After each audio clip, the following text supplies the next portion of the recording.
Looking at global equities in April, it was one of the weakest months we've seen in some time. So global equities falling close to 9%, and that now brings us to global equities falling around 13% year to date. The topics have been all around inflation this year, and unfortunately, while we started to see some elements of inflation peak, a sustained crisis in terms of Russia's invasion of Ukraine, but also China's lockdowns during April are starting to create concerns that this inflation may be stickier and run longer and hotter than expected. It's quite fascinating when we take a back step and think about China's approach to COVID. Since the beginning of COVID, China's now amassed around 1.5 million cases, and that's enough for them to instigate very large, widespread lockdowns.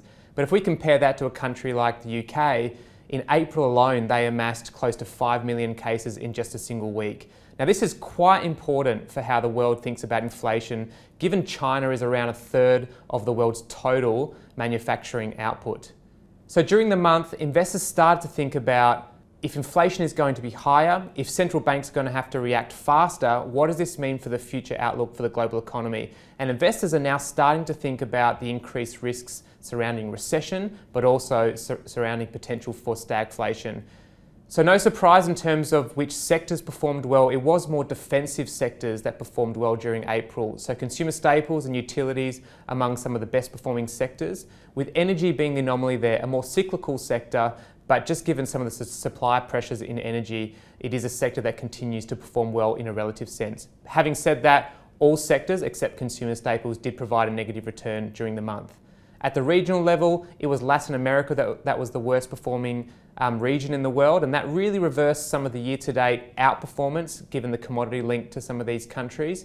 US was the second worst performing country and region, and that's also because people are worried about the more hawkish Fed and the central bank's reaction there, but also given it's quite a tech-heavy part of that market. And when we think about the US, we did see the S&P fall around 9% last month, and the NASDAQ, which is the tech-heavy index, falling around 14%. So much more pain there in some of these sectors that are more linked to some of the consumer discretionary types of behaviour, but also when we think about the interest rate sensitivity of some of what we would call these longer duration companies where growth prospects are further out into the future. One particular highlight during the month was US earnings season, and this was really the gauge around how some of these companies are dealing with inflation, but also just the anecdotes we might get from some of these companies around their outlooks.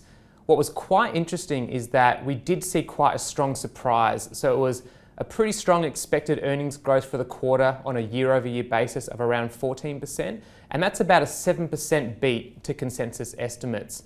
So things haven't decelerated into negative territory yet, but one thing that was quite interesting was the volatility amongst some of the larger and better known names. So in the US, what we saw was companies like Amazon having a more disappointing result than expected, down 15% in a single day.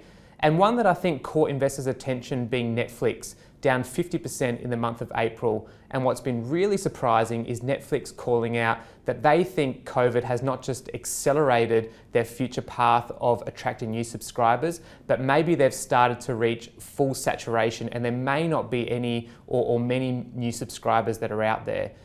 On the flip side of that, what was very interesting was to see the volatility in stocks Twitter up around 26% as Elon Musk announced quite a large stake in the company.